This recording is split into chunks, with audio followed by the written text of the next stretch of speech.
The name of our project is Our Dying Forests.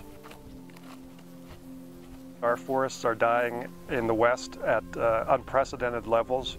40 million acres of beetle kill in the western United States in the last 15 years. I went into it thinking that we'd learn a lot about the natural cycle of forests and that we'd hear some theories about what's happening with the climate and how that might affect beetles. But everywhere we went, the entomologists told us that the beetles that they're studying are responding differently now. There was such a clear climate connection. These high alpine areas, in past decades, if you'd have a cold snap that would freeze down into the bark of these trees, into the phloem, and it would kill these beetles. Well, now you don't have those cold snaps as often, so they're living to kill again the next year, or their offspring are.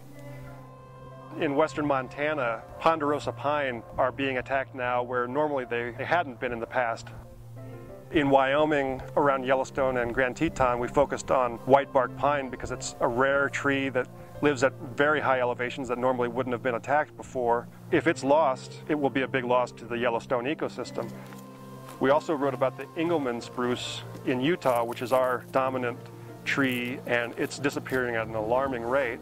There are things that the federal government can do to protect the health of these forests, but to do it everywhere that needs treatment would cost tens of billions of dollars, and in today's fiscal climate, that doesn't seem a likely turn of events.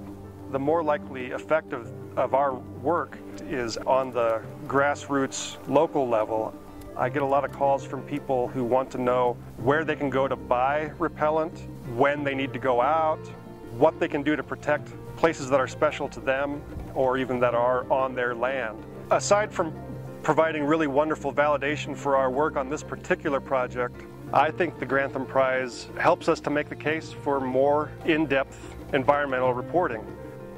We've always been a paper that prides itself on paying attention to the natural resources around us, but we're dealing with the same sorts of struggles that all American newspapers are right now.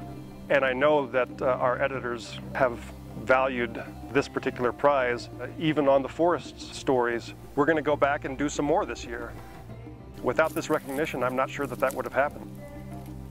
One thing that I hope readers will take away from this project is the same thing that I learned, which is that climate change is all around us. It's not just Arctic sea ice or glaciers receding.